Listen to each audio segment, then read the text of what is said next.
Dodge this. One world currency. The New World Order. Those are the roots of trouble. I imagine that right now you're feeling a bit like Alice, tumbling down the rabbit hole. Let me tell you why you're here. You're here because you know something. What you know you can't explain, but you feel it. You felt it your entire life. That there's something wrong with the world. You don't know what it is, but it's there, like a splinter in your mind, driving you mad. It is this feeling that has brought you to me. This is your last chance. After this, there is no turning back. You take the blue pill, the story ends. You wake up in your bed and believe whatever you want to. You take the red pill, you stay in Wonderland, and I show you how deep the rabbit hole goes. All I'm offering is the truth, nothing more. For we are opposed around the world by a monolithic and ruthless conspiracy that relies primarily on covert means for expanding its sphere of influence, on infiltration instead of invasion, on subversion instead of elections, on intimidation instead of free choice, on guerrillas by night instead of armies by day. It is a system which has conscripted vast human and material resources into the building of a tightly knit, highly efficient machine that combines military, diplomatic, intelligence, economic, scientific, and political operations. Its preparations are concealed, not published. Its mistakes are buried, not headlined. Its dissenters are silenced, not praised. No expenditure is questioned, no rumor is printed, no secret is revealed. But I am asking your help in the tremendous task of informing and alerting the American people. And now, welcome to another episode of Down the Rabbit Hole. Here's your host from federaljack.com. It's Popeye. Ladies and gentlemen, welcome to another live edition of DTRH. It is April 27th, 2016. You're in for an education tonight, ladies and gentlemen. We're going back. We're going back in time 21 years tonight. 21 years ago last week was the anniversary of the Oklahoma... Well, it was the event. It was 21 years ago last week. Last week was the anniversary, the 21st anniversary, but it was 21 years ago that the event took place in Oklahoma City, the bombing. That was blamed on a quote-unquote lone nut individual with a Ryder truck, used to push agendas, still brought up to this very day. Rachel Maddow a couple years ago did a whole special about it, just filled with lies, propaganda hit piece, basically, on the militia movement, the alternative media, using Timothy McVeigh to a large degree, because that's why that whole thing was brought about. Yeah, it was about Timothy McVeigh, but it was filled with lies, and it was used to push a much larger agenda. Anyway, I digress. Tonight's broadcast is going to be an educational one, to say the least. I have two experts. Experts. I don't use that term lightly. I have two experts coming on tonight to discuss the Oklahoma City bombing. One of them has been on multiple times before, a very good friend of the broadcast, Mr. Holland Vandennieuwenhof. I'm going to be bringing him on in a minute. Producer, filmmaker, retired Marine,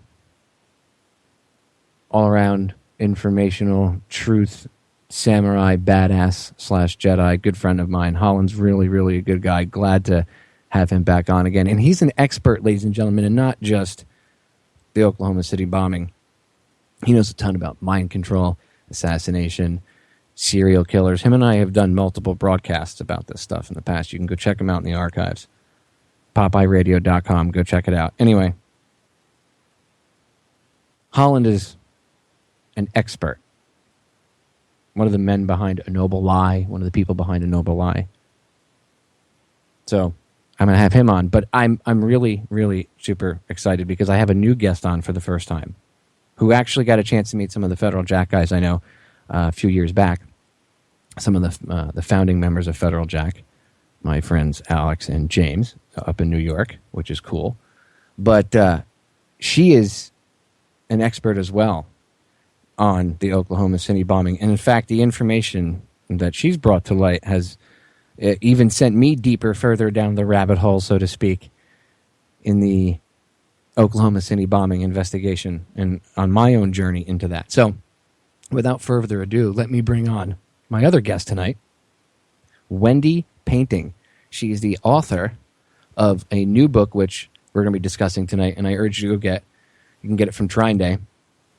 And I'm going to have her shamelessly plug her book and her site and Twitter and Facebook, anything else, and anything she wants to while she's on tonight, along with Holland. But the title, so you know, and I'm going to give the floor to her, is Aberration in the Heartland of the Real, The Secret Lives of Timothy McVeigh. And trust me, when you understand that there's so many different scenarios here, you'll see why why the subtitle is The Secret Lives of Timothy McVeigh. So again, the full title is Aberration in the Heartland of the Real, The Secret Lives of Timothy McVeigh. And with that, let's bring Wendy to the show for the first, but I dare say not the last time. Wendy, welcome to the broadcast. Hi, thank you for having me. So I'm going to bring up Holland really quick too, and Great. Just have him say hello. Holland, say hello. Holland? This is Holland. Okay, you can hear us. There's probably just a bit of a delay. So, Holland, it's good to have you on with us as well. Popeye, it's been a long time. I'm glad to be back on. So, let's get right into it because there's a ton of information. So, first, I want to go to you, Wendy. I want to ask you, I'm sure you've already been asked this before, but the listeners are going to want to know. They know Holland's backstory a little bit, but I'm going to have him give a refresher course. But first, what made you want to get into this? Because I from what I understand, you ended up changing the whole course of your life pretty much once you realized what was going on with this. So, what made you actually look into the Oklahoma City bombing? Well, let's see. I was 17 when the bombing happened, and right before the bombing happened, my brother had unexpectedly died, and right after, my father had unexpectedly died. And I can say, like, one of the simplest explanations to your answer is that something, in between there, the bombing happened, and it, I don't know, it sunk in and it hit me. But I was young, I was a teenager, didn't do much about it, thought about it, and it wasn't until, I would say, a few years later, almost. Actually, in about 2001, right before Tim McVeigh's execution, when all the local papers started showing these pictures of him, and so I'm from about an hour away from where he grew up and lived, and that struck me as curious. And I suppose I had always been into things that are hidden and mysteries and but not professionally into them in any type of way. And even at this point, I was just interested. So I would go online, I would read everything I could. Then I've always been an avid reader. So then I started reading all the books I could get my hands on. And at some point I went to college. I went back to college. I had tried it when I was younger, and I kind of wasn't interested. I had went back in the midst, and I kind of had this side interest in the OKC bombing case. And I wasn't satisfied by the information I had accessible to me at that time. And I just kept reading and reading, and finally I ended up changing my major. I ended up staying in school after my 4-year degree, just because it gave me an excuse to pursue this and follow it. And I ended up in Oklahoma City for the first time because I had to see the place I was reading about. I had to stand on the ground, and I've always been that way. I mean, I've been to Waco and of course Ground Zero, and gosh, these sites of what you might call national trauma. Because for me to wrap my head around it, or begin to wrap my head around it, I need to to stand there, and I need to talk to people. So I went out to Oklahoma City, and that's when I first talked to the survivors and victims. And I had read about them, of course, but when you sit down with somebody and you hear it's kind of gut-wrenching stories that they had, and then everything that they went through to get answers from day one, you can't go back. You can never turn back around and just go home and call it a day. And so this what was 10-page papers ended up becoming hundreds, thousands actually of pages in the end. And along the way I met Holland, and luckily I really was kind of stuck. I could talk to the bombings victims and the survivors and people like Representative Charles Key, and and they spoke the same language as me, but I really didn't know anybody before I met Holland that could really engage in this dialogue and like, oh, this obscure name, and he'd be like, yeah, blah blah blah blah blah. So that's how we ended up becoming friends, and then I would recruit him to go on these crazy road trips, like, hey, there's someone we should talk to, and let's go find them, and let's go talk to him. And he was always down, which was awesome, and it helps because he's fearless, and we ended up ourselves in some super creepy situations. So Holland, this book that came out, his traces felt throughout it. He's credited in the interviews we did, but he's the only person besides myself that was as immersed in it as I was. So I'm trying to not ramble here, but right. My first trip to Oklahoma City, on the last day I was there, I think I had a few more hours before I had to leave, I contacted Stephen Jones, who is McVeigh's defense attorney. Someone suggested, why don't you talk to Stephen Jones? He's like 2 blocks away. And it was like a Sunday, and to my surprise, he was at the office, and he said, yeah, come on down. And I did. And that's when he told me that he had taken 500 boxes of defense archives and donated them to a university in Texas. And I then knew what I was going to be doing for the next many years. And those boxes contained FBI reports that never saw the light of day. They contained internal memos going back and forth from McVeigh and his attorneys. They included some of McVeigh's military records, and so on and so forth. And so what we would do is I would go in there and I would read the documents, and all the while I was writing academic papers, but I was also conducting an investigation. And so then Holland and I would glean the names, and we would try to follow up. Now, I'm talking about thousands of names, and we with limited resources, so we obviously couldn't follow up on everything, but we definitely, and ongoing, we're still trying to follow up on some of this stuff. So there's a lot of information to follow up on. Oh my God, it's really like I was flattered when you said that some of the information we've brought out has brought you farther down the rabbit hole, and not that I want you to be lost down a rabbit hole, but that it's a relief to me to hear that, like, okay, this is significant information, and it is, I feel, game-changing information. There's a lot. Well, yeah, there's a lot that if people read your book, they'll pull from it, especially if you haven't really looked into the bombing. It's one thing, but I've looked into it, and again, every time I look into it, I call it the Holland effect, because every time Holland is around and we have a conversation about it, I glean more and more information.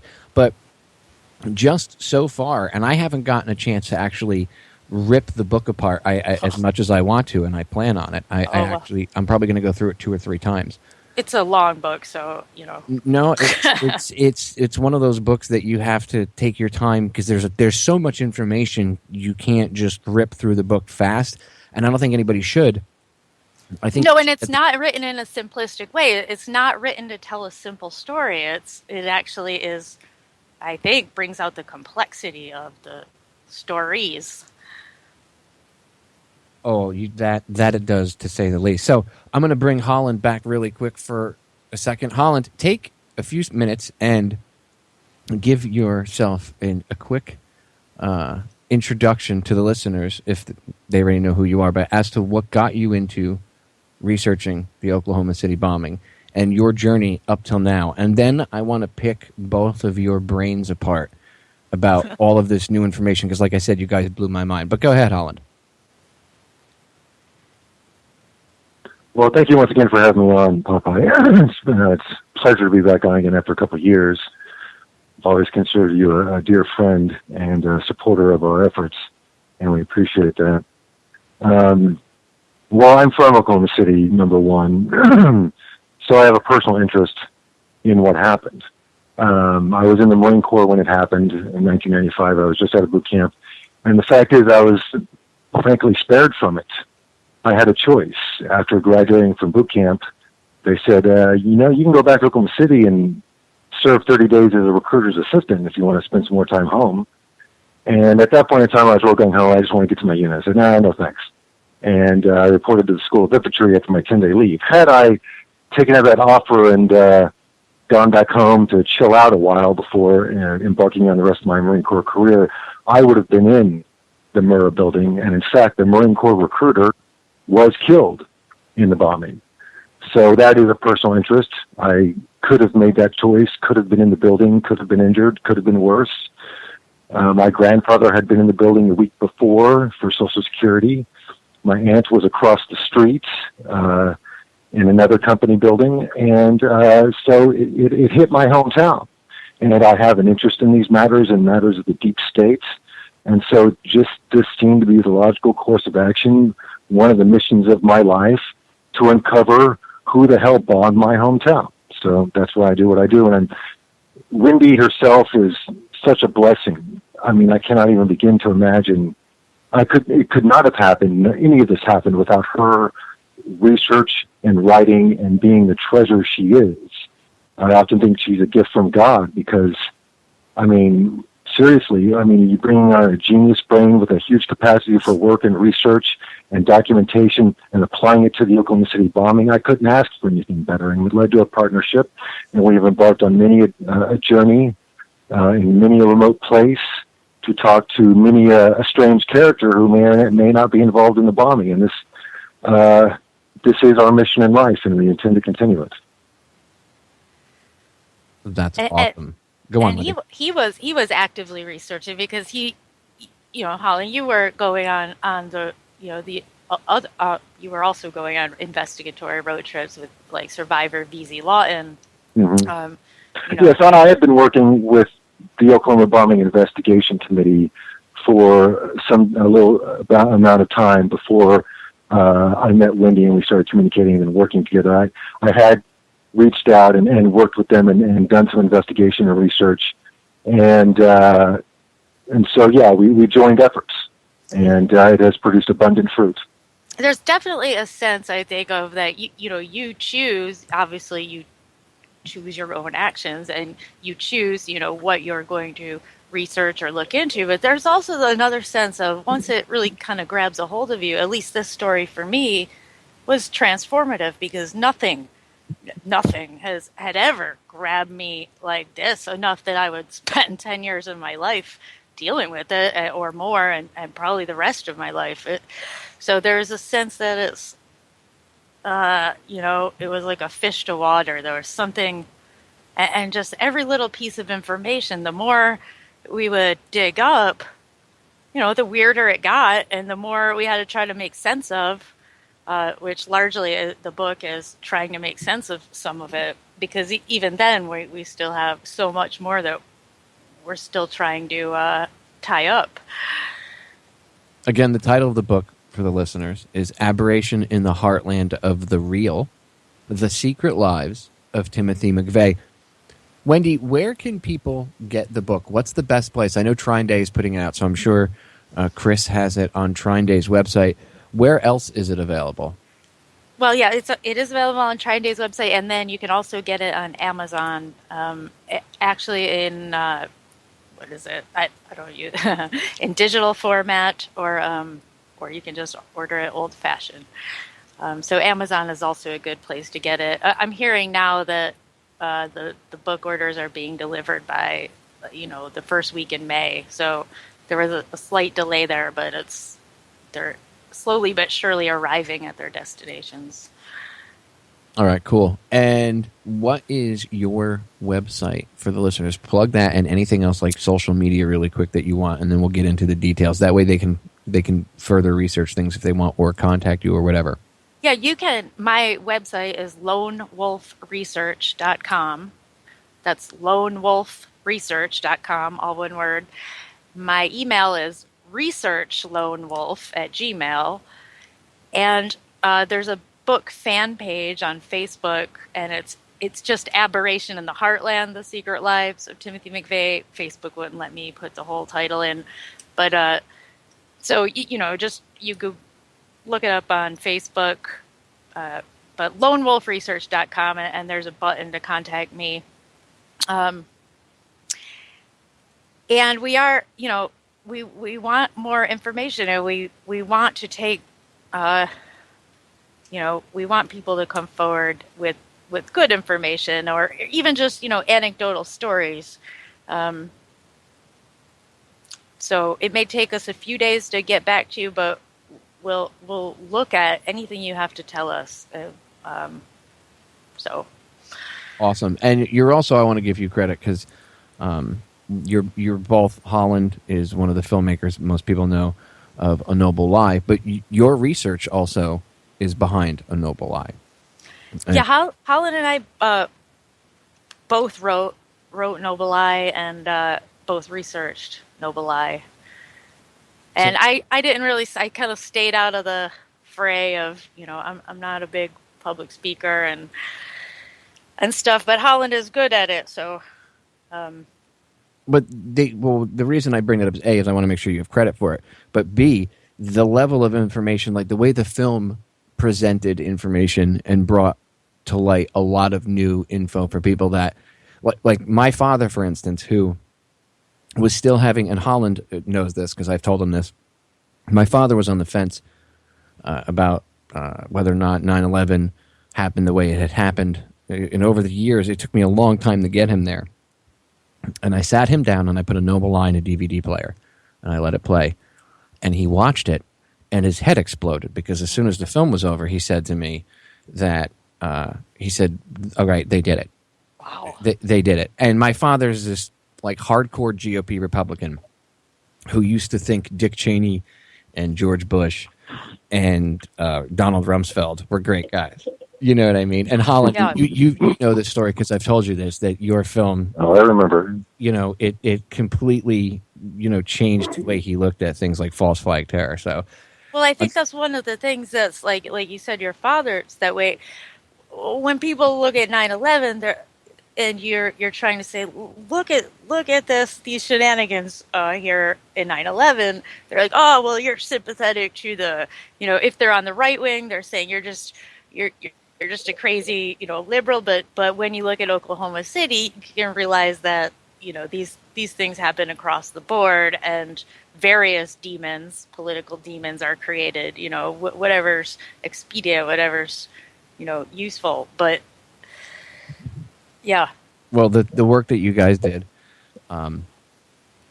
it's notable to say the least. It literally, you guys changed the conversation about the Oklahoma City bombing. There wasn't any other film out there. So your research led to that. So A, you deserve credit for that, but B, because now the two of you have researched, and the little adventures that you guys have gone on and all of the work you've done, Wendy, has come out in this book. So Not all of it, but a lot of it. But No, the other thing is about Noble Lie is that it, people like VZ Lawton are passed away now, and there's a couple more people that have died since the making of that movie, and so having their stories in that format is just invaluable for history, and so I was glad that we got to finish that up. Especially before VZ passed on. And the other cool thing about Noble Eye is that it has Jesse Trentadue in it, and gives him the space to tell his story, which you can get it in bits and pieces through this news article or that news article. But I think until A Noble Lie, it really hadn't been laid out, especially in that format. And recently, actually, Holland saw this. Congresswoman Cynthia McKinney called it the best documentary ever, which was really cool. That was quite an honor. Well, it is. I mean, it is a great documentary. Again, Holland, I told you when the film came out, and we did a couple shows about it, and we've talked about it on air numerous times, that the film is a game changer because there wasn't really anything else out except that other one was it Murder in the Heartland, that old one that was done in the 90s, Yeah, and that was it. Nobody knew anything else out about the OKC bombing until you guys did A Noble Lie. So thank you to the two of you, and we got about 30 seconds. Go ahead.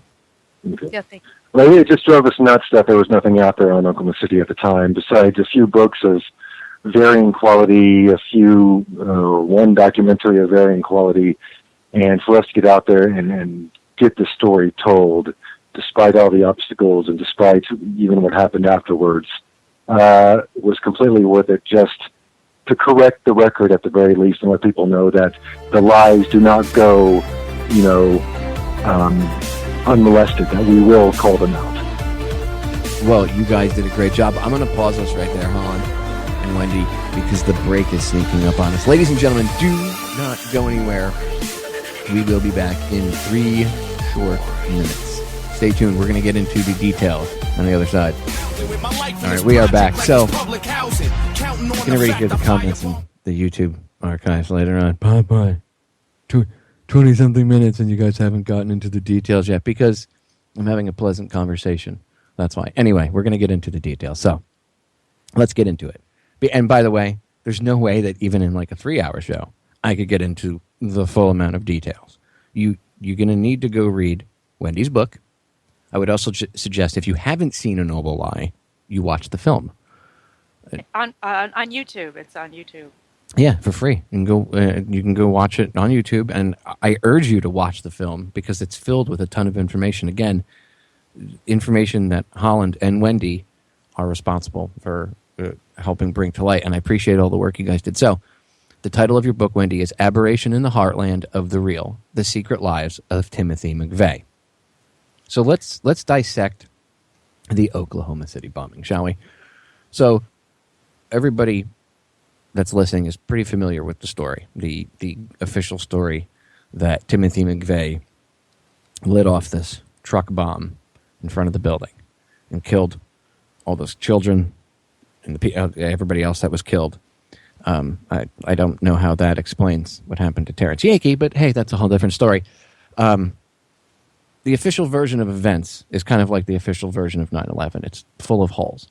When you look into it, how he got arrested, he was driving around in a car with no license plate, if I remember correctly, speeding like an idiot, like trying to get caught. Why were you trying to get caught? Only intelligence operatives that are told to do things like that, that are handled, act like that. But I digress. We're going to get into that. So there's a lot of things that stick out to me. So looking at this, in researching the OKC bombing as I have, I come to find out that there's a lot of stuff, I guess you could say disinfo or misinformation, and a lot of it is actually because McVeigh changed his story and twisted things around. So Right. let's pick it up with the official story and how it branches off and how there's actually more than just the official story. There's actually a couple of different versions of what could have happened. Well, I'm glad that you mentioned the Rachel Maddow thing in the intro, because that's a really good example of how the official story has been told. And that Rachel Maddow special, it was called, and I almost don't even want to say the name of it, but it was aired on an anniversary of the bombing. And what they did was take computer-generated images and layer them. They were like cartoons, computer-generated cartoons, to make the viewers believe that they saw Tim McVeigh alone pull up to the Murrah Federal Building in a Ryder truck alone They made this cartoon constructed nonsense, where they show him and Terry Nichols, who, by the way, they made him look like he was 800 years old, constructing a bomb. And so they impose visually, in a way that I think bypasses, critical thought, this official story, that to the point where, later it's just accepted as truth by people that would tend to watch TV and accept it as truth. So there's that. And the premise of that show was, look at this. McVeigh himself admitted what an a-hole he was, and that he did this because he was mad at Waco and he was going to right the wrongs of the government. But okay, that is true. McVeigh himself did tell that story, but that was a story he told one of the stories he told at the end of his life, and that story was for public consumption. That was told to his official biographers, and in his, narrative, his for public consumption narrative, he's the mastermind. He does this, and he does it because he's mad at the government, and he's going to avenge the deaths at Waco, and this and that and the other thing. And I think one of the more startling things is that all along, even from prior to the bombing, McVeigh had been telling different stories. Some of these stories, he told his first attorneys that he was recruited while in the National Guard, which is where he went after the Army, to infiltrate neo-Nazi and right-wing that movement, and to just kind of follow him around, gather intelligence, and eventually was told, when he came upon this bombing plot, he was told to just go with it, follow it. And he told that story about having been recruited into this domestic intelligence gathering mission shortly before he left the Army. I think is the first time it appears, and he's hinting at it, and eventually he tells his sister the story, but he's having, he's like crying and saying, like, this is a lot of pressure, I can't handle this. And he's telling that story up until the day that he was executed. One of his attorneys that continued to represent him up until his execution said, yeah, to the day he died, here and there, McVeigh would tell that story. And it got weirded in that, because in that story, which the attorney called the Bourne scenario, McVeigh believed he would be snatched away at the last minute and spared from execution. The execution would be staged. Now, when you look at the circumstances of the execution, particularly the executioner, it gets a little weird, because this is a man that had been banned from practicing executions, and even banned from practicing at a couple different hospitals in other states. He had botched so many state executions, because McVeigh was the first federal one in many decades, but he had conducted state executions. He had botched so many of them that in 2007 he was put on the stand, and in an unrelated matter, unrelated to Tim McVeigh, and he was asked, when you go to execute somebody, do you precisely measure the doses, the three chemicals you use to execute somebody? And his response was, quote, heavens no. He said he was dyslexic, that he was bad with math, and he just couldn't be bothered to do these things to perform. So this is this is how you have a situation where you have the least competent executioner in the United States in charge of killing the most high-profile execution in the country, and this is America's so-called face of terror. Now, I know I'm kind of like jumping back and forth, and it's hard because it is hard to keep a linear track when you have to keep telling these backstories. But so getting back to besides that, there's no body. His body was cremated. The laws were changed to allow this. Just like Osama bin Laden, there's no body. So, for whatever that's worth, I'm not saying that he was snatched away and rewarded, because my thought after seeing his medical records and knowing some of that angle of him is that if it was staged, he was probably kept alive long enough to finish out their experiments and then, put down. But, that's my speculation. Anyways, I just don't think he's roaming around like Elvis. But now, I'm sure you've heard of PatCon or Jesse Trentadue. Yes. Okay. That was the well, I want to say a training op, but as anyone knows, and Holland, I know you can attest to this, and I know the both of you know this very well, and this has actually been said before, but it can be said again, that any white op, a training op, has a black op component to it. Meaning the black op can go live whenever it needs to because it's got support from the quote-unquote training exercise. And I use the air quotes when I say exercise. Holland, thoughts? Well, with the exact quote is from Colonel Roger Charles, who actually was an early investigator into the bombing. He did produce the ABC 2020 special, the explosive news special, on much of the information, and we showed some of those clips in the Noble Eye, showing that the government was lying about the ATF having prior warnings, lying about the bomb squad being at the building the morning of the bombing, and many other things.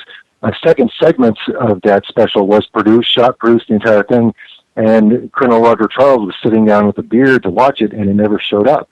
And when he called his ABC, like, what the hell is the news special we worked on? And they basically told him that the Justice Department had pressured them into dropping it. But the quote is that for every black op, there's a white op. The black ops piggyback on white ops. PatCon was a nationwide, not so much a training drill, but an operation to infiltrate every domestic right-wing extremist organization in the United States. And we believe that the genesis of Oklahoma City was in PatCon. All the players were in PatCon, and PatCon facilities and infrastructure was used in the bombing, and we believe culminated in the Oklahoma City bombing. And what that does is it allows for compartmentability and deniability. You can move assets and resources through the white op. No one's asking any questions. And after it goes bad, anyone who's not in the loop, and there's very few in the loop, they're covering up what they think is a massive blunder by the FBI and the ATF. They think they're just covering their own ass, which they are, but they basically had the operation flipped on them. And they are covering it up themselves for their own reasons. Whoever the mastermind of this was doesn't have to do a thing. He played them like Sun Tzu. That is the SOP of these black operations. We see this SOP in 9/11. We see this in so many other false flag attacks. This is how they operate. Now, PatCon wasn't the public. Nobody except the people that were, working under PatCon. First of all, PatCon was a Department of Justice-led, FBI-led national sting operation, undercover. It was a sting operation, although there were never really any arrests, despite millions of dollars, blah blah blah, hundreds of people whose lives are ruined by this. There were no arrests, but ostensibly it was a sting operation, like Holland said, to infiltrate right-wing groups. But PatCon, nobody knew about PatCon until I think it was 2007. And that was the result of Freedom of Information request by Salt Lake attorney Jesse Trentadue, whose brother had been brutally murdered and tortured. And Jesse had been tipped off by Tim McVeigh prior to the execution, actually a couple years even before that, because he was tipped off by him twice. And McVeigh says, I know why your brother was killed. It has to do with the bombing. And at first, Jesse didn't believe him. And he's like, this is crazy. But the more that he looked into what McVeigh was saying, the more he realized, there was something there. He started filing Freedom of Information requests about the bombing and some of the suspected conspirators. And through that, he gets documents with a little word on it that say PatCon. And he's like, what's this? And now it's still ongoing. He FBI slowly gave some PatCon documents, although most of them are highly redacted, but it's enough to be able to layer it. And when you have layered, built a comprehensive timeline of Tim McVeigh's movements, which I have to the best of my ability, you lay it over PatCon, and you're like, holy cow, this is a Forrest Gump of domestic terrorists, because he's in all the right places at all the right time, talking to all the right people, and all the right people. When I say that, I mean all the right intelligence assets that were working under PatCon. So, it wasn't that when McVeigh was telling I've been recruited to a domestic mission, he heard about PatCon and he thought he would just make that up. Nobody knew about PatCon until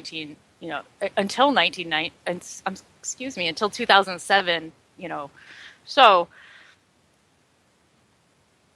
So there's that. So it just goes to show, first of all, the official story is garbage, but it goes to show that this, almost like the Kennedy assassination, McVeigh kind of has an Oswald-esque quality to him, to a large degree.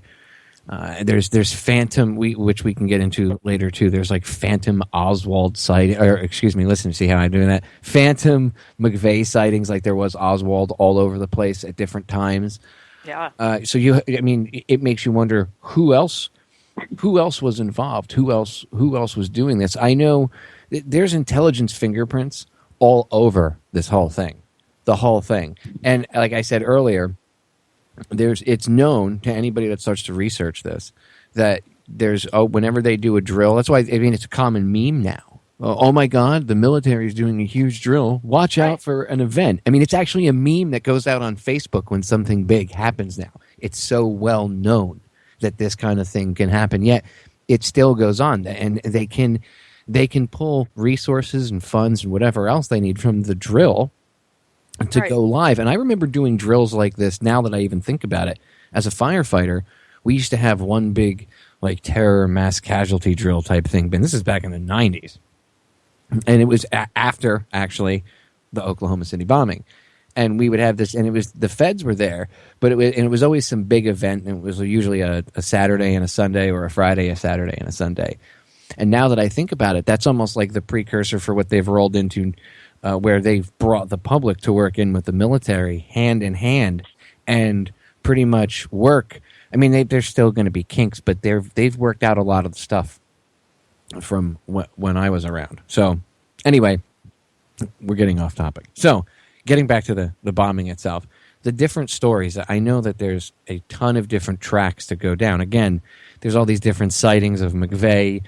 You got to wonder were they all him? Were some of these different McVeighs? And it really made, it's like, which McVeigh is it? It's almost like Muhammad Atta. Which Muhammad Atta was it, right? How many different versions of Muhammad Atta too from 9/11? It's the same playbook. So where do you want to should I just quickly tell I've boiled it down to taking all the literature available to 5 kind of types of stories, and that we talked about the lone wolf, and that's the story that McVeigh told publicly, that's the story the prosecutors told, that's the story you get told by Rachel Maddow every April 19th, or the FBI or whoever, Department of Justice, whatever, it's expedient to do so. They can pull out the lone wolf McVeigh story. Then there's the pack of wolves story, and that's, that was also, all of these stories came, kind of were birthed at the exact same time. But that's where McVeigh has these other conspirators in the far right, but some of them got away. And that's the pack of wolves. But that doesn't really start to deal with the, all 6, 7 known federal informants that had given prior warning of the bombing, of the date, of the location, that story where there's prior warning, and this, pack of wolves is being watched, I call that the pack of watched wolves. Even that, though, doesn't necessarily explain how slipped out this, they're watching these conspirators, which we know now there's not even a question. I mean, it's document Mother Jones Democracy Now. I mean, these kind of more mainstream outlets, even Wall Street Journal, have covered the fact that yes, there was prior warning. So now we're in the watched wolves territory. Then you have the guilty agent, and that's the story that McVeigh was telling parallel to his lone wolf story, which was, listen, I was recruited into this, domestic intelligence operation, and this is crazy. And then the final story that you'll find is, I call it the experimental wolf. And that gets into the kind of the Manchurian Candidate of Generation X territory, where McVeigh is the subject of some shadowy experiment, and there's these mad doctors that are around him, and that also actually turns out to be true. And so there's these 5 parallel stories running. So when you speak of the stories, or when I speak of the stories, those are the stories I refer to. Yeah, and I kind of think it's a mixture of a few things. And again, this is what blew me away was the connections to, and we're going to get into that in the second hour, the connections to like Area 51 and UFO type things. And I was like, wait, what? But then it makes perfect sense, because I remember the 90s, and I remember the whole UFO community, and I remember how there's just a lot of weird things going on. And when you look back on it now with an understanding of how the whole black ops system really works, the secret team, as Fletcher Prouty would have called them, it's like looking back on things with the Hoffman sunglasses. You're like, oh. So yeah, that's one of the things that brought me down. Like I said, it's one of the pieces of information. I was like, wait, what? Wait. I knew there was intelligence assets and stuff, but wait, what? So yeah, seriously. We and that's actually one of the theories. But I want to rewind for a second, because we have about 6 minutes before break. The theory of a pack of watched wolves. This is very intriguing, and this is part of what I think was going on. Because hello, John Doe number 2, or John Doe number 1, whatever he was called. Right? We didn't even. I don't know your listeners. I'm assuming they know what a John Doe 2 is, but maybe Holland, you want to explain very quickly who John? Yeah, the fact is that everyone, and when I say everyone, we mean everyone who saw McVeigh pull that truck up to the federal building, saw other people in the truck on the corner running security. There were other accomplices involved. In fact, the only witness that the federal government brought to court to place McVeigh in Oklahoma City it was problematic for the feds to place McVeigh in Oklahoma City, because everyone saw him with other people. Like everyone. He was never alone. And under cross-examination, this witness admitted, yeah, there was another guy in the truck. And we're not even, okay, and you want to pull out the card of, well, about eyewitness testimony, it's unreliable. Yeah, it can be, okay? But from the government's own documents, you have the Secret Service log, something that Jesse Trintu unearthed was a Secret Service log. There's a Secret Service agent watching the missing videotapes that we've never been able to see. They're watching and logging the activity, and they write for their own eyes only. At 3 minutes, 6 seconds before the explosion, the suspects, plural, multiple suspects, exited the truck, confirming what everyone had been saying for years, that he was not alone. He was not alone. He had help. He had bosses. He was not the mastermind. He was following orders. You can have a bad one eyewitness, 5 bad, maybe 10, 20 bad eyewitnesses, but there's no way you're getting 50 eyewitnesses, and they're all, And when the government's saying he acted alone, on what basis are they saying that? They have no evidence that he acted. There is no evidence. There's nothing that says he acted alone. That's a story they're selling. They have evidence to suggest to prove otherwise. Mm-hmm. So John Doe number 2, there was a search on for John number 2 for a number of days or weeks, And it was announced nationwide. The Justice Department, the FBI, was looking for John Doe number 2. They had sketch artists up showing John Doe number 2. Then all of a sudden, it was dropped like a hot potato, and the federal government referred to all John Doe number 2 sightings as Elvis sightings, thus besmirching the counter-narrative with National Enquirer-like label and dismissing it, although they themselves had been pursuing Elvis for weeks.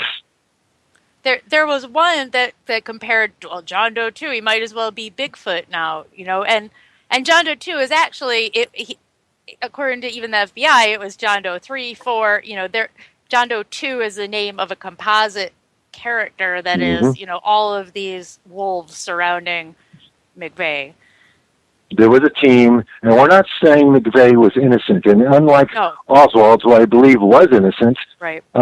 Tim McVeigh does have blood on his hands, even if he didn't intend, as he later related to some of the attorneys, that the explosion would cause that much damage. Apparently, he was perhaps unaware that there were explosives planted inside the building. He said that he was expecting the truck bomb to merely blow the windows in, which is to be expected from a truck bomb of that caliber. It would not have destroyed the building. It's simply mathematically impossible, as demonstrated time and time again.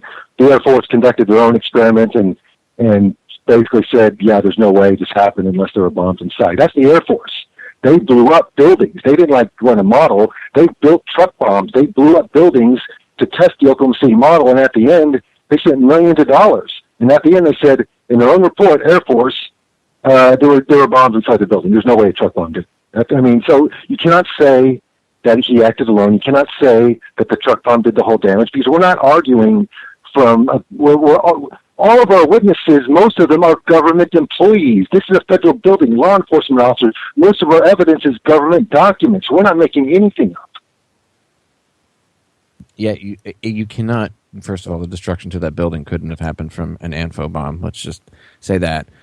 Multiple experts, the Air Force, other people have looked into this. The Parton report. Go look it up. Okay, you'll see. Holland, we've talked about this before on the show. There's no way that could have happened. And again, this shows compartmentalization. Okay, that you can thank Leslie Gross for that. But they still use it to this day. Mm-hmm. Okay, and McVeigh probably didn't know that there was bigger, more powerful explosives. I mean, remember the news reports? And I'll inject this at this point, because we're coming up to the break. I'll inject this into during the break between hour 1 and hour 2, the news reports, because I still have the videos of secondary bombs being brought out of the building. What did the one guy say? If you can believe it, the bombs they found they think were bigger than the first. Wait, what? Sam Cohen, the guy who made the neutron bomb, he called us after Noble Light and congratulated us, and he himself said, yeah, that's bullshit. Oh, there you go. I'm gonna cut us off right there, and I'll pick it up on the other side right there. Ladies and gentlemen, stay tuned. 3 short minutes. We will be right back. One explosion caused, because here's now what we are starting to learn about the succession, or what someone obviously hoped would be a succession of explosions. The first bomb that was in the federal building did go off. It did the damage that you see right there. The second explosive was found and diffused. The third explosive that was found, and they are working on right now as we speak, I understand, both the second and third explosives, if you can imagine this, were larger than the first. So try to imagine 2- or 3-fold happening what we've already seen there. It is just incredible to think that there was that much heavy artillery that was somehow moved into the downtown Oklahoma City Federal Building. 2 other explosive devices were found that were not detonated, and they were larger than the first. I think he said another bomb. Another bomb, move back. Oh my God, another bomb. We just saw, if you were watching there was a white pickup truck backing a trailer into the scene here. They're trying to move people out of the way so they can get it in. Appears to be the Oklahoma County Bomb Squad. It's their bomb disposal unit, essentially, is what it is, and it is what they would use to, if the report that we gave you just a few moments ago turns out to be correct, that they have found a second explosive device of some kind inside this building. They'll back that trailer down there, and the bomb squad folks will go in and they will use that trailer. You see the bucket on the back there, sort of, this is how they would transport the explosive device away from this populated area to try to do something with it. The Justice Department is reporting that a second explosive device has been found in the AP Murrah building in downtown Oklahoma City. Mike, you're still with us, aren't you? Yes, I am, and I might tell you in addition to that, in fact, what we were told at the scene a few minutes ago was that, in fact, 2 different explosive devices were found in addition to the one that went off. So a total of 3. A total of 3. Now confirmed through federal authorities that a second bomb has been found inside that federal building in Oklahoma City. It was an explosion at 9 o'clock this morning that did that damage you're looking at right there, blowing off the entire north face of that building. Again, you're looking at the north face there. A second bomb was found on the east side of that building. A bomb squad is on the scene. That second bomb has not exploded. We don't know quite the status yet, if they've managed to defuse it, but it has been confirmed that a second bomb was found on the east side. The report I have is that one device was deactivated. Apparently there's another device, and obviously whatever did the damage to the Murrah building was a tremendous, very sophisticated explosive device. So President Clinton just called Governor Frank Keating, and he says that 3 FBI anti-terrorist teams are en route to Oklahoma City. Right now, they are saying that this is the work of a sophisticated group. This is a very sophisticated device, and it has to have been done by an explosives expert. Obviously, with this type of explosion. The medical teams downtown are unable to get into the wreckage to retrieve more of the injured because of the presence of other bombs in the area. I just took a look down the street at the Murrah building again. I see another bomb truck going, so apparently they're going to try to get out that third bomb that's been talked about. Still a lot of activity around the Murrah building. Security concerns that another one still might go off. Fortunately, it didn't, because the second device that they found, we understand, was even more powerful than the first. They then found a third device, and you can see the look on this woman's face at the fear that she might have to go through the same thing again. They then found a third device, which was also larger than the first. Hard to feel lucky at this point, but certainly through some good work by some munitions experts and the explosive sniffing dogs, further tragedy has almost certainly been averted here. But it was a great stroke of luck that we actually have got diffused bombs. It's through the bomb material that we'll be able to track down who committed this atrocity. Well, ladies and gentlemen, we are back with hour number 2 here on tonight's live edition of Down the Rabbit Hole. I am your host, Popeye, of federaljack.com, popeyeradio.com, and of course, my huge, massive YouTube archive channel, DTRH Radio Archives, DTRH Radio Archives, Delta Tango Romeo Hotel Radio Archives over on YouTube. Check it out. So joining me again tonight, my good friend, filmmaker, researcher, retired Marine, all-around truth, badass Jedi, Mr. Holland Vandennieuwenhof. Holland, take a bow. Thank you very much, Popeye. Thank you very much. And an equal badass researcher, I would say more than researcher, somewhat producer of A Noble Lie, because of the information is what produced that film. We were actually co-producers on that. We both wrote and co-produced. Okay, well then there you go. Co-producer of A Noble Lie, researcher. She's also a PhD, which I failed to mention in the first hour, and I wanted to make sure I mentioned it in the beginning of the second. All around awesome individual, and when I say tenacious researcher, I mean, again, the information in A Noble Lie, thankful to both you and Holland, should everybody be, okay? Really, if it were not for the information that you guys had been able to gather and write and put together, and then more in this book, and the stuff that you guys still haven't even been able to put out yet and probably will in the future, there's a lot of history, real true history, that nobody else, because there's so much else going on right now, right? One world government, 9/11, every other day there's some sort of catastrophe, economic collapse, the end of the world, right? So volcano blowing up all over the place. There's so much crap going on.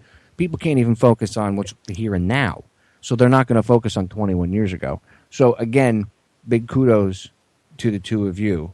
So anyway, my other guest tonight is Wendy Painting. So Wendy, take a bow. Hi. Thank you.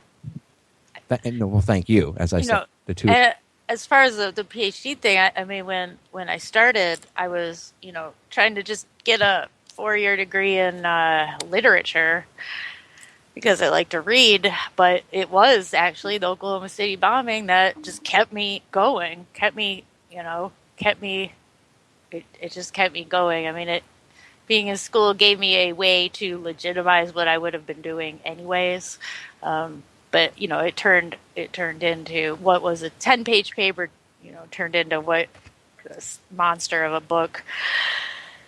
But well, thank you for your tenacity and your research. Again, the two of you have. I mean, like you said, you guys just would, hey, we gotta go road trip and go investigate this.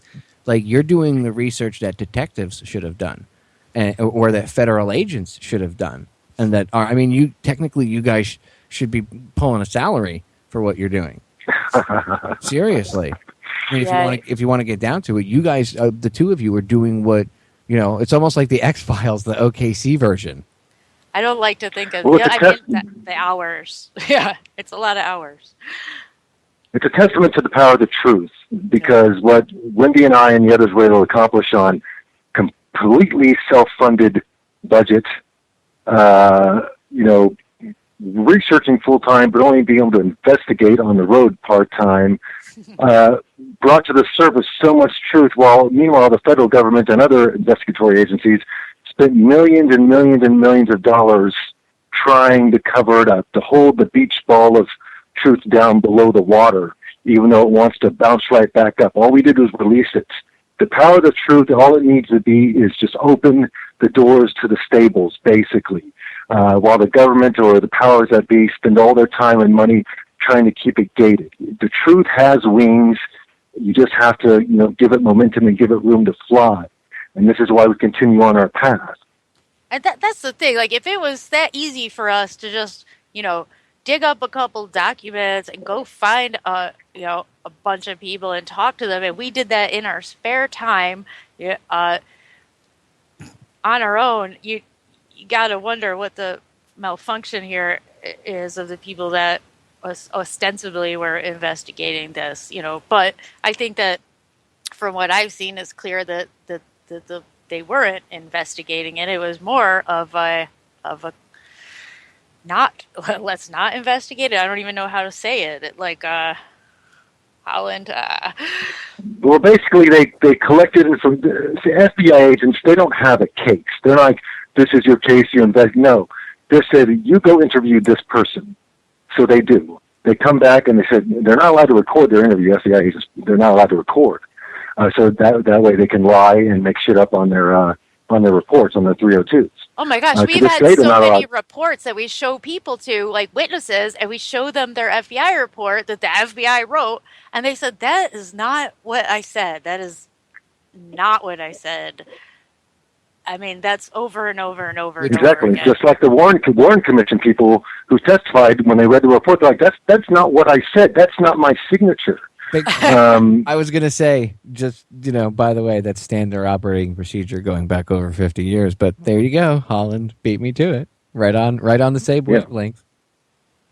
Exactly. So, so the FBI, they just went outside. They went out, they collected their reports. They came back, they typed them up, and then they were sent on another unrelated, tangent. Go interview this person and they had no background, they had no investigatory guidance, they didn't know what questions to ask. They were basically just sitting there writing down whatever they wanted and then go back and type up whatever they wanted, and whoever was actually in charge of packaging that arranged it in whatever manner they wanted, and whatever they didn't want to be on the record, they dumped literally in what was called the zero file, which what is just essentially do is after is the black hole where they dumped reports that were so explosive that they didn't want anyone seeing them. Yeah, so they just memory hold them, which and it's a lot of times. Well, see, that's what leads to the theories of conspiracy of, oh my God, they created this and they did it, and there's a lot of evidence to support that they did, but what if it was just some sort of sting that got out of hand? And again, compartmentalization. It's not really. See, you could say, when I hear sting that got out of hand, I hear white op that went black. I hear training session that went live and turned into a black operation. That's what I hear. I hear that's what I see. And you know, I try not to taint my investigative vision into it, but I mean, isn't that like the first thing that goes off in your head too, Holland, when you hear that same thing? Yes, and on one level, it was a sting operation. Those on the ground level running the sting had no idea it was going to go live. Yes, but there's more truth to it than that. There were people behind the scenes who hijacked this sting operation and made it go live, and those on the ground were left scrambling to cover their own ass because they have a job to worry about. They have an institution, the FBI or the ATF, to worry about. There were reports that when the Justice Department had its initial meetings on Oklahoma City bombing, that the FBI guys and the ATF guys were screaming at each other over the conference table, accusing each other of bungling the operation. So the cover-up was there, and you know what? We're not making this up. We have a transcript, and this is actually in the final report put together by the Oklahoma Investigation Committee, of a police officer talking to one of the survivors, a transcript of a phone conversation. This police officer is relating his FBI briefing. And the FBI told the cops that John Doe number 2 was an undercover agent, and that something had gone wrong, switched the trucks or something. And that's what the FBI was telling the cops. So, like I said, all we're doing is taking what the government said itself and showing the world, hey, look, they didn't package this for mass consumption, but here, this is what happened. This is what they're telling cops. This is what the cops are telling each other. So on one level, it is a sting gone bad, but it was hijacked, it was flipped, and it was made to go live. And that is, back to, for every black op, there's a white op. That is the methodology of false flag attacks. And there's some, this black op. There's some really shady characters, okay, so even if it was a sting gone bad, well, then why didn't you go after the guy, Roger Moore, who provides McVeigh with the explosives, who is so knee-deep in Iran-Contra, he's a freaking millionaire from it, running around Arkansas and Florida, but you just let that go, whatever, or, this German intelligence agent that just gets whisked out of the country afterwards. So like that black op stuff, involves these black operators, and but the FBI was certainly aware of them, and those people were protected. Exactly. You can't stop at sting gone bad, and the bulk of the information goes beyond that. It was not just a sting gone bad, which of course the government won't even admit to until itself. And if it was a sting gone bad, that means there were other people involved. How come they're not in jail? Okay, we know there are other people involved. The FBI knows there are other people involved. Which, by the way, isn't that by definition a conspiracy? Just thought I'd interject that. That's a bad word, Popeye. There's no such thing as conspiracies. Yeah. Everything is random. The government's incapable of delivering the mail, much less pulling off any kind of operation. And, just go about your day, and at the conclusion of your television program, turn off the critical thinking and wait for the next show to come on. That's all you need to worry about. And pay your tax. Right. Don't worry about any of this, even though the definition of conspiracy is an actual charge, by the way, but the definition is 2 or more people getting together to do something bad, i.e. a plot. So, okay. It's simply powerful people organizing for their own best interests. That's not a conspiracy. That's how the world works. Power and there's organizing. Aiding and abetting after the fact, which is also clear. Mm-hmm. Yeah, but, those are actual real things, and it's easier just to say, like you said, it's easier to tag on Sasquatch and UFOs and things like, John Doe number 2, UFOs and Sasquatch, and you're stupid, don't look into that. Right, it has the effect of discrediting, what actually is legitimate. Well, that's where the whole pejorative conspiracy theorist comes from. It comes from when you looked into the Kennedy assassination. If it was other than the lone gunman theory, well, you must think it was a conspiracy, so you're a conspiracy theorist. Well, I'm going to raise my hand and ask the obvious question is, how did Oswald kill over 100 people after he was dead that were connected to the Kennedy assassination. So I guess that begs the question: how did McVeigh kill anybody like Terrence Yakey? How did he die from Tim? Was Terry Nichols involved in that? Oh no, he was never charged with that. So then explain that. Riddle me this. You know what I mean? They're locked up in prison. So and I don't know, Holland, you want to talk about Terry Yakey? Yes, Terry Yakey was the first police officer to respond to the bombing. He was writing a ticket just a few blocks away. He came roaring up in his cruiser, jumped out as dust, was permeating the air. And the first thing he noticed was that there were FBI agents across the street watching what was going on. And they hadn't been inside the building because, they weren't covered in sheetrock dust like every other person was. Obviously, he didn't have time to worry about this. He didn't know what had happened. There was no official story at all. This had just occurred 4 minutes previously. So he ran in and started rescuing people. He's credited with saving 8 lives. He worked in the building until he actually fell into the crater and injured his back and had to be pulled out himself. For this, he was awarded the Medal of Honor, which is the highest award decorated to Oklahoma City police officers. On the day he was to receive his Medal of Valor, was actually the day of his funeral. He had been found dead. Yakey had been asking questions about the FBI agents he saw, and what's problematic about that is the FBI headquarters was many miles away. It was not in the federal building. There was no reason for them to be out there standing there. And he started asking questions about what was going on. And he started receiving overt harassment from his superiors in the department, hounding him in petty and also in dangerous ways, trying to make him shut up. One day, about a year after the bombing, he called a friend of his. He said he was supposed to meet for dinner. He said, "Yeah, I've got to shake these feds who are following me. This is a cop, okay? This is not a conspiracy theorist. This is actually, Terry Yakey was a pillar of the community. He was a leading spokesman for DARE, the drug resistance program. He went to schools and talked to children about the danger of drugs and getting into a life of crime. Kids loved him. He was a huge guy, huge African-American. He was a hero in the first Gulf War.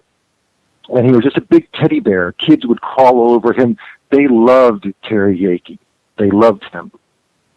And when they were told, and I have met some of these people who were children at the time, that their hero, Terry Yakey, had killed himself, they were heartbroken that their hero had killed himself, that he hadn't killed himself.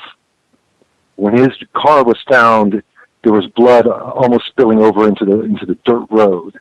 The police officer who found it said that there were documents in the back. Yakey had been transferring documents to a self-storage at the time. That's when he was shaking the feds so they wouldn't see where he was putting his documents. When that car was processed for evidence, those documents were gone. When he was found in the field a mile and a half away from his car, which was filled with blood, it's logistically impossible for a man with anemic syndrome, as he was, with sickle cell anemia, I believe it was, to crawl that distance or walk that distance with that amount of blood loss. But he was dragged that distance because his multiple knife wounds to his body were packed with mud and grass. And he was shot at a very queer angle. That's almost impossible. And there were no surface burn wounds on his face from the pistol. It was either from a distance or it was used with a silent pistol, with a suppressor. And the FBI, which took charge of the investigation, never ran ballistic tests on the pistol. He did not commit suicide. He was murdered because he was speaking out about the bombing.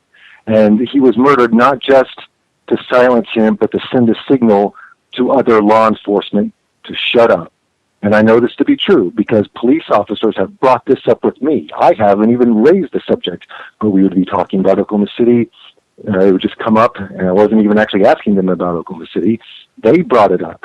Oh, you remember that cop who was found in the field? I'm like, yeah, I'm pretty sure they did him. That's what a cop told me. And the message was passed, believe me. Shut up about what you know, otherwise you'll wind up dead. If they're not afraid to kill Terry Yakey, who was one of the most well-known officers, well-respected on the department, a hero, I mean, they'll kill anyone else. And that message was indeed passed. Well, it's like Bill Hicks had, talked about when the new president comes in, there's a screen that comes down, the projector comes on, and it's a never-before-seen angle of the Kennedy assassination. And you see Dealey Plaza, and Kennedy gets shot, and the screen goes up, and a voice comes over to speakers and said, "Any questions?" That's what happened to the cops when they killed Terry Yakey.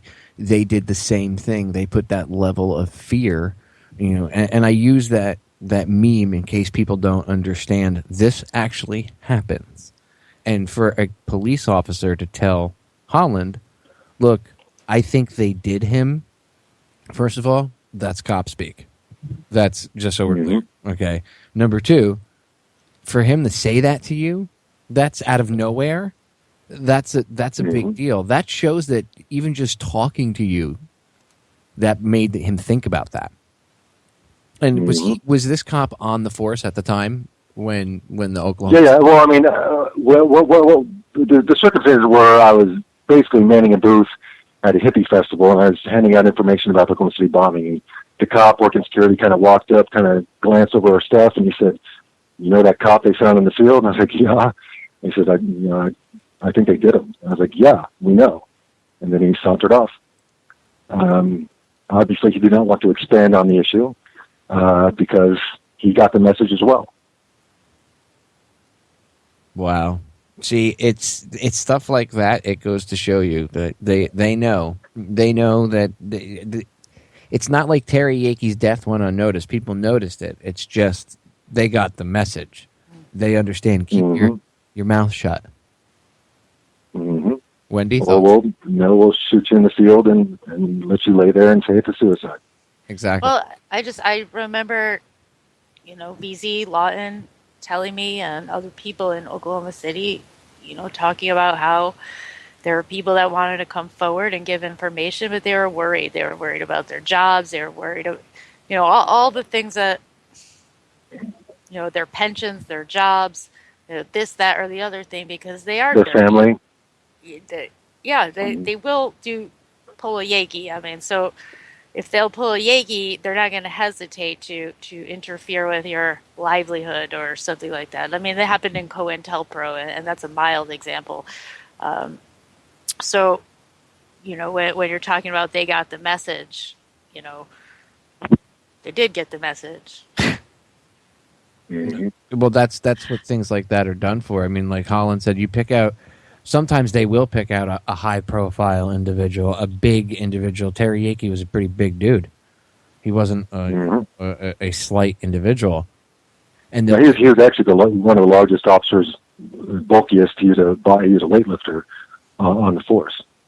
Right, and they'll pick out somebody that's like a mountain, like a superhero to a lot of people, because they need to do that. That's how they instill the fear. And he was. For the crime, and I'm using air quotes when I say that, of actually doing what he's supposed to do.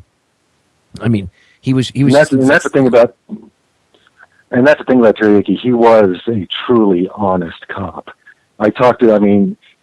Probably more so than you would want. I talked to his sister, and she related a story of one time when her and her brother Terry Yakey and her son Terry Yakey's nephew were out about town, so doing whatever, and the boy really had to take a pee. He had to go, and she was going to pull behind a dumpster and let him go. And Terry said, "No, you will let him pee his pants, and we will go to the store and change him, and I will buy him new pants. But if you let him pee outside, I will write you a ticket." That's how serious he was about his job, and he was not going to let this go, knowing that people were lying about the bombing. He simply was not going to let it go. It wasn't in him to let it go. If he's not going to let his own sister let his nephew, pee behind a dumpster because the kid's about to have an accident in his pants, then I don't think he's going to let go what he saw and what stuck out to him that day. If that's the kind of guy he was, and they had to shut him up, so they killed him. And I'm glad we got sidetracked a little bit. It's not really sidetracked, but I'm glad we got off onto the subject, because not many people ever get a chance to hear who he is or who he was and what his legacy is. And he was actually a really good man. He was very well loved. And he went out and he was killed because he was doing what he's supposed to do. And he was doing the right thing. He was doing what we're doing. We're investigating this, right? What we want the listeners to do is to investigate it. That was his job. And you people say, how come cops never do the right thing? Well, he was actually doing the right thing, and they killed him for it. So I wanted to give him some attention, and I know you guys know a lot about it, and you could add a lot of information to the listeners' understanding about what happened and why they would kill him. And again, around all of these events, 9/11, OKC, the JFK assassination, and other things, you see people start to die. If it's not a conspiracy, I'm just going to say this one more time. If it's not a conspiracy, how do the people that are dead kill off the people after they're dead? Jesse Trenidu's had a couple of his witnesses turn up dead. The deaths, the closer you get, it seems, and Jesse's gotten the closest, I think, as far as like forcing the information to come out. We just find the information that's already there, but he's, pried information. And couple of his witnesses have turned up dead. He's got a main witness, PatCon witness, who was working under PatCon, who saw Tim McVeigh at various paramilitary camps, who told his handler, listen, right after the bombing, he calls his PatCon handler, and he says, I saw Tim McVeigh there, and his handler says, hey, don't worry about it. We already know that we were watching him. So... And that guy failed to show up to court to testify about that. Right, that's what I was getting. And the federal judge, and the federal judge has appointed a special master, which is a special position to investigate witness tampering at the hands of the FBI. This is ongoing right now.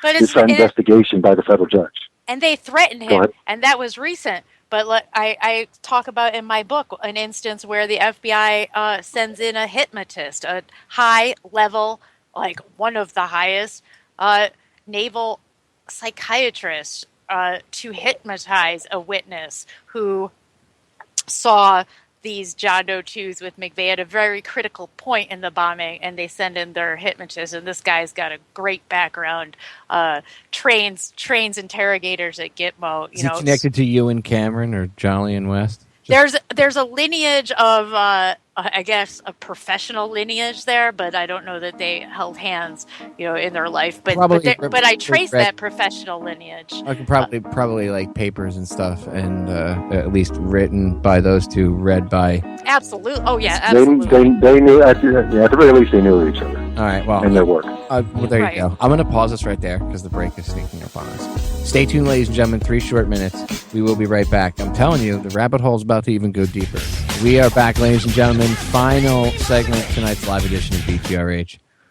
I'm going to have to get this up ASAP up on YouTube. Make sure it's all over the place. You'll be able to find it over at Truth Frequency Radio. You can find it at Popeye Radio, federaljack.com, and, of course, DTRH Radio Archives over on YouTube.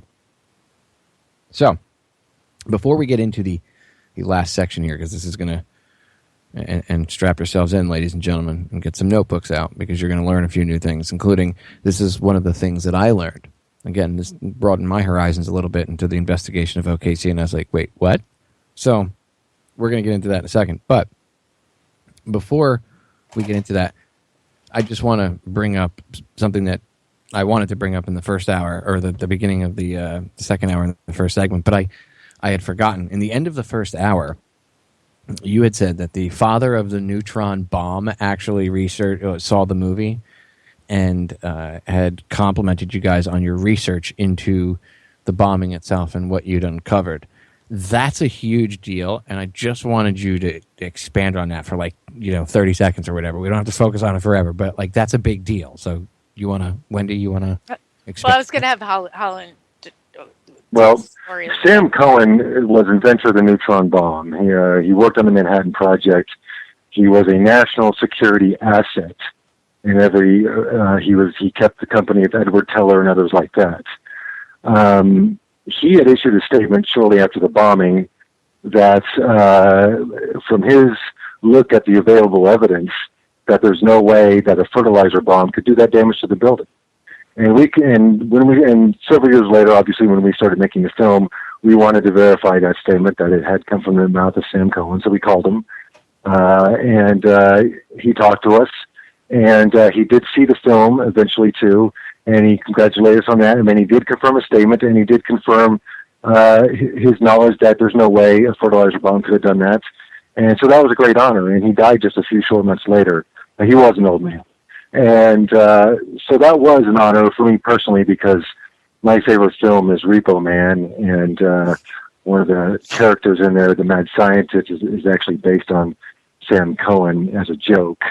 And I asked him about that during the phone conversation, and he just laughed. So that was an honor. We're getting accolades from, one of the smartest men that this country has produced. And so, yeah, that meant a lot. Yeah, I just thought that was noteworthy. And you guys had mentioned it in passing, so very oh yeah, it's not, and I was just like, wait, what?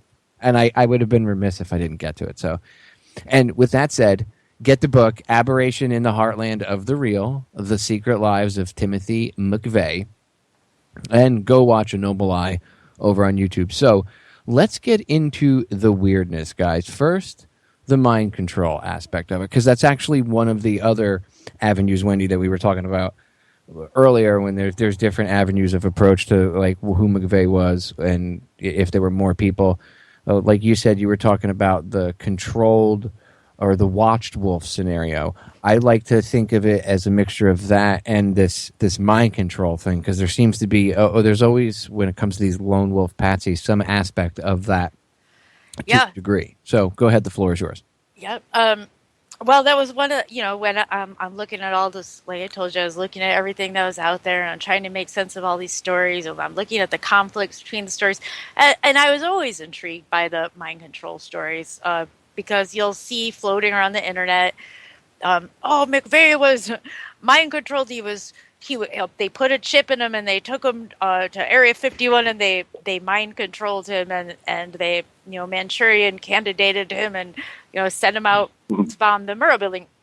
But so I'm like, where are these stories coming from, and where they're coming from somewhere. Where's the basis? What's the facts? What's the legend? Blah blah blah.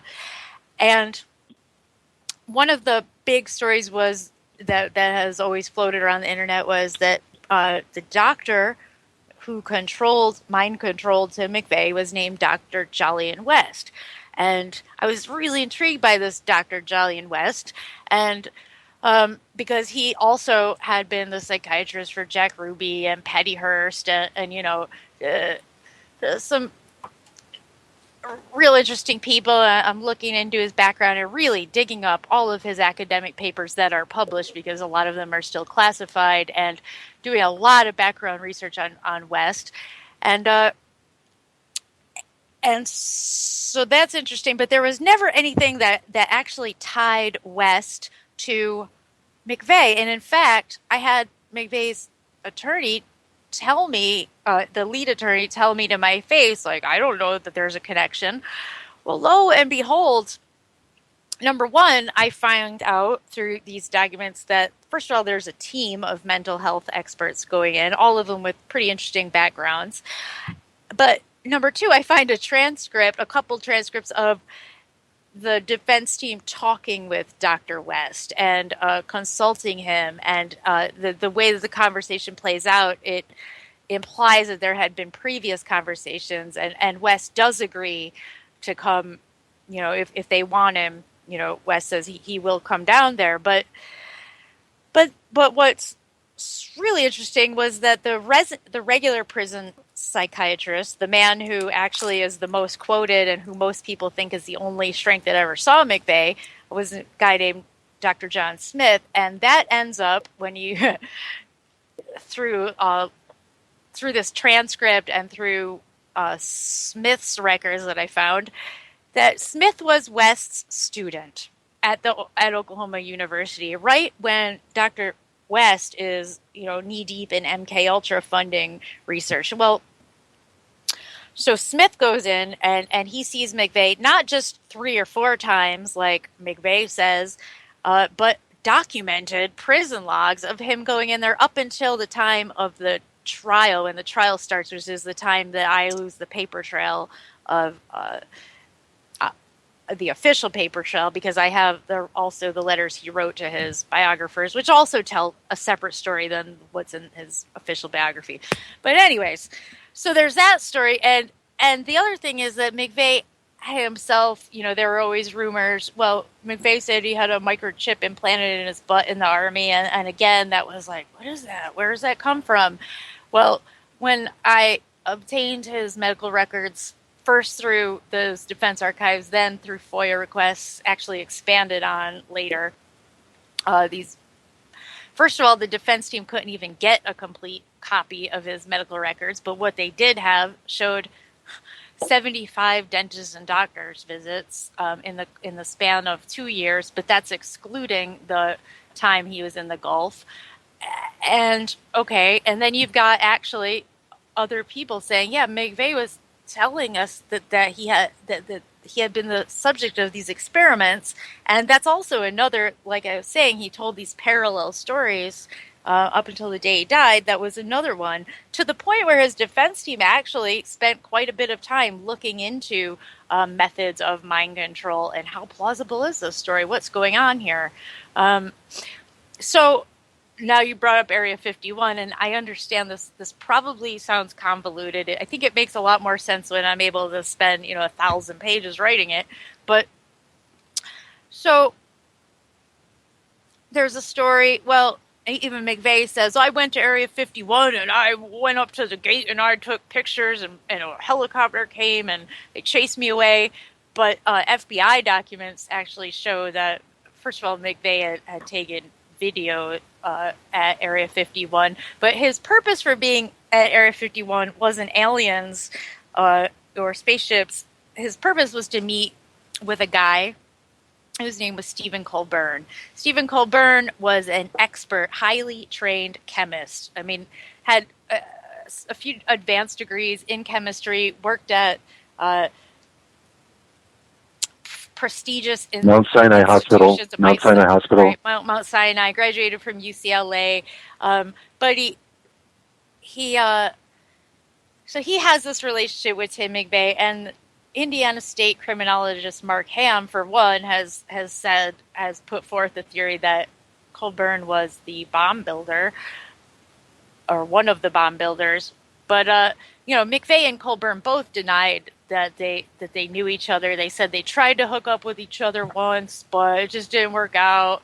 Well, it turns out through FBI documents that the person that put them in touch with each other was Roger Moore. This is an Iran-Contra figure. And that there was a much deeper relationship that McVeigh had with Colburn. Well, after the bombing, Colburn is arrested, within weeks, arrested on a weapons charge. He's offered a deal, and he's let go. And then you don't hear anything about Colburn for a long time. And then he starts showing up at MUFON conferences on the UFO abductee circuit. And I love this, his area of expertise, what he does is finds alien implants in people with his metal detector and charges them money, and he detects alien hairs and alien implants. But, okay, so you could say, well, he's just crazy. But if you start to look at the disinformation history that has gone on in that UFO community, it gets a little weirder than that. I recommend 2 books on that topic, and both of them are great reads. One is Mirage Men by Pinkerton. I can never say his name. Pinkerton. It was a documentary recently, but the book is much better. And then there's another one called Project Beta. And both of those explore the lineage of disinformation in the UFO community. And you've got this Colburn figure right smack dab in the middle of that, basically holding hands with people like William Cooper. And I know some people, aren't going to be happy, but if you look at Cooper's information and the kind of stuff he floated, you can tie it directly back to disinformation operations. So how is it then that somebody that should have been a suspect, that in fact was put in touch with McVeigh by high-level intelligence asset Roger Moore, just walks away and then shows back up, on the UFO circuit as an alien implant expert.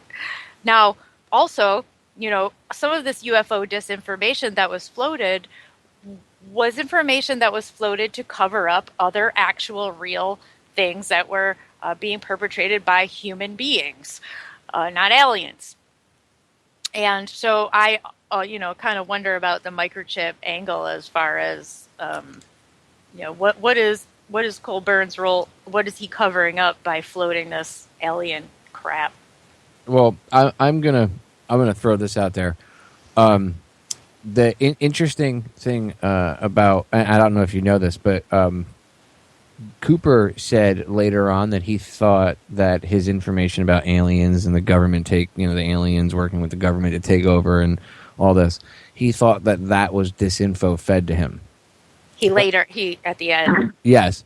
And he later repudiated that information as he tried to ensconce himself further within the burgeoning patriot movement that was rising in the early 90s. He got away from the UFO stuff and started becoming the constitutionalist patriot, disavowed much of his alien stuff, but continued to sell books with all that stuff in it. Well, and the reason I bring it up is because then he was later killed, and one has to wonder if they were cleaning house. And if there was a connection, now that you bring that up, and I'm not besmirching Bill Cooper, I have behold a pale horse, and I've talked about things that he brings up before in the past, but he's also been dead. Well, I mean, the fact is, he made a splash on the UFO on the conspiracy scene by showing that videotape of JFK's driver turning around and blowing off JFK's head in the middle of Dealey Plaza. Which is not right. And apparently no one else saw that. But the fact is that videotape showing, it was altered to show that driver shooting JFK, had been given out as disinfo by known CIA agents in the 80s, had been passing that around. Confirmed CIA agents had been passing that around to confuse people and to scare people. And all of a sudden, Cooper pops up and makes himself famous with a CIA disinformation videotape. And I think it also with Cooper, and obviously I didn't know Cooper, but so I guess there is, I am guilty of accusing people being guilty of association. However, like Holland said, his information is traceable back to this, but he was also somebody who was used to kind of make people look kooky. So one of his stories. The fact is, he republished the Protocols of the Elders of Zion. Okay, right. I mean, come on, man. That's unforgivable. So screw Cooper. That's my word on that. So he's kind of there to make people look bad, at least from where I'm standing. But he was also associated with McVeigh. So after McVeigh's arrest, they're saying, "Look at this. This is the kind of Will Cooper. Anyone that believes any type of a conspiracy is a Bill Cooper, Tim McVeigh." And it goes deeper than that, and it's so convoluted, but it's not convoluted. I just think it's very suggestive. I think it's very suggestive. I do wonder how it is that this Colburn character, just gets into the UFO community and pushes the alien implant stuff. But one of the things that stuck out to me with Bill Cooper was that one of the stories he tells was how in the Vietnam War, aliens came down and they mutilated. I'm sorry. I mean, maybe there are aliens. I don't know, but I do try to live on the earth a little bit. And he says, aliens came down and they mutilated these bodies and they did all these things. And never once does Bill Cooper talk about the horrible atrocities that the U.S. government committed in Vietnam. But when I'm hearing stories that Bill Cooper's telling about what happened in Vietnam, to me, it sounds like Phoenix. It doesn't sound like aliens. And I wonder, like, well, why is he kind of letting people off the hook and, giving aliens the bad rep? Well, and I'm, like I said, I'm not besmirching or accusing anybody. You brought that up. you had brought it up before. I had heard you bring it up on another interview, and it piqued my interest because I was like, because the UFO community back in the 90s seemed to be so saturated with intel operatives. So it just, and I know he used to work for Navy Intel. So he used to work for the Office of Navy Intelligence. So I can't discount that.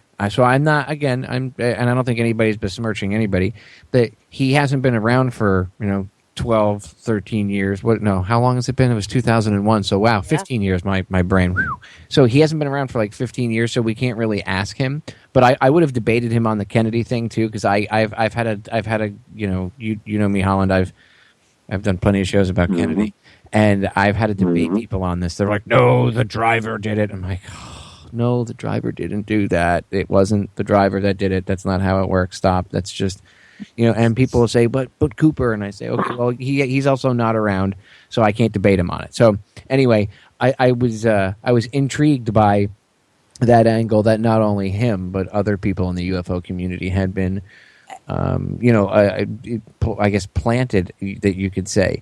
And now, one thing I want to add, you talked about microchips. To get a little wooey here, and I mean, I believe in aliens. Let's not. I'll be honest. I believe that there's way more than just humans out in the universe. I mean, but putting that aside, what kind of show am I on? Yeah, right. Okay, again, me too. Not me too, but I don't discount it. It's just that it's not. I can't. There's not much I can do with that. I know, but see, that's again. I think that was part of the whole meme of Sasquatch, aliens, and stuff, trying to attach that to conspiracy theorists, because that's about the '90s. Is about that time when conspiracy theorists got lumped in with ghosts, UFOs, Sasquatch, elves, and anything else. and now that's what they say, and it's like, no, people, do you even know what the definition of conspiracy is? No. Oh. So, but here's my theory. A lot of these implant stories that you hear where people are getting taken by aliens, they know how to implant false memories, okay? Right. So I think a lot of these aliens working on people are actually doctors putting in implants, doing early tests. The Very chip? I think they were testing that. And I mean, that's military funded without a shadow of a doubt. I don't care if Very chip comes down and says, no, we're a private corporation. Bullshit. Right, I'm sure. Right, Sterling Drug was a private corporation, dude. Right, even though that company was later purchased by Kodak, even though that company was also a front company for the CIA. Oh, the money that came to form that company, the 6 doctors that formed it, no, it was CIA money. Okay, and I bring that up as an example. So, again. The book actually goes way off on a tangent, because because I know that issues like microchips are equated to issues like Sasquatch, but so the book actually then lays out the history of these technologies of mind control. So I say, okay, so Tim McVeigh is saying he's got a microchip. Well, first it's in his butt. Privately, he's saying it's in his tooth. Then you see the dental records, and then I actually do explore pretty in depth, I think, the development of some of these technologies of control, and yeah, no, that's real. And then here's the last part of it, because we got about 5 minutes left. But here's the final part: is they killed him fast, right? And I know he had partially a hand in that, because he was like, yeah, go ahead, and he did it. But what if they convinced him to, don't worry, we're going to get you out of there. He is an intelligence asset, but they're going to let the death penalty and Dr. Crazy Face, the guy that, I just wing it. I mean, really? Oh, right. Yep. That's the guy that you hire to come in and take out McVeigh, who's like the #1 terrorist and like most feared individual in the country at the time. That's the one guy who would cooperate with an operation like that, because he's the one guy who basically was not qualified to execute people. he would have cooperated with that operation. Of course. Doesn't it just Bingo. seem like if you were gonna do the first federal execution in 40 something years, and it's the biggest terrorist ever, that you've ever had, that you just want to cross all your T's and dot all your I's and just make sure it's all cool and copacetic. But no, that's just not how it went at all. They brought in the worst guy, the messiest, sloppiest executioner ever. Well, because sometimes you just can't get professionals to take part in horrific murders. So, and I mean, McVeigh was convinced, don't worry, they're going to get me out. And people can laugh and say, oh, ha, that guy's crazy. But I mean, he was probably, if he was mind controlled, then they probably maybe at least would have had multiple personalities going on. And they would have fractured it. One of them would have been an assassin. One of them probably would have been... His doctors diagnosed him with multiple personality disorder or dissociative identity. Yeah. Yep. Which comes... They diagnosed him with that. Right. And geez, guess what? These doctors we were talking about, Dr. West, Dr. Smith, their expertise... they were some of the only experts studying dissociative identity disorder way back in the 60s, but it wasn't that they were studying it to help people, they were studying it to induce it. That was the objective of their studies. So, right. So by the end, Tim McVeigh is working with so many different personalities, but he was literally technically diagnosed with dissociative identity disorder, which until 95 was called multiple personality disorder. Well, there's still a school of psychiatric thought that prefers the term multiple personality. They insist it actually is separate, not disassociative, and I'm not sure who's writing that. So. I think there's a spectrum, because multiple personality could be, it's the most structured form of dissociative they've identified. 4 words come to mind: trauma-based mind control. Okay, that's exactly. What and exactly a fractured psyche like that it's a natural human reaction, but to a very traumatic event. But they've understood since World War II, when they brought the Nazis over who were doing this. And mind control goes back thousands of years, but they brought it to a new level after World War II, and they've been studying it for 50 some odd years. So they've gotten quite good at it, and the technology they have is really out of hand, and it's abhorrent. So it makes you wonder. I mean, you have to realistically, we have to look at the possibility that McVeigh had a fractured psyche and that there were multiple personalities, and one of them was this individual who went around and, went to these different meetings and things like that and tried to, get people to join this crazy idea to bomb this federal building. It's not hard to have someone play 2 different roles and have 2 different quote-unquote personalities. And if he was already diagnosed with it, then that's another red flag. Anyway, guys, we only have about a minute and a half left, and I want to plug the book really quick. So I'm going to give the name of the book out one more time. I'm going to have you guys plug the website really quick. So the book, ladies and gentlemen, is Aberration in the Heartland of the Real: The Secret Lives of Timothy McVeigh by Wendy Painting. It's published by Trine Day. You can probably get it over at Trine Day, I'm sure. You can also get it on Amazon. Make sure you buy the book. Take the time to read it. Investigate the Oklahoma City bombing and watch a noble lie. What is the best website, guys, for the listeners to go to contact you and do more research? You can contact us at lonewolfresearch.com or just email at researchlonewolf@gmail.com. But lonewolfresearch.com is easy to remember. And, there's a Facebook also fan page for the book. And so if you just put in Secret Lives of Timothy McVeigh, that'll come up, and check those messages. And Holland works over at Brave New Books in Austin, Texas. So, yes. And best job in the world. Well, thank you. I was about to say, if you want to get a hold of Wendy, just get her website, and we follow up all tips. All right, ladies and gentlemen, I wish I had more time with you too. We are out of time. I promise I will have the archive up ASAP. Go check them out. Read Wendy's book. I urge you to research the Oklahoma City bombing, and I will see you all again next week.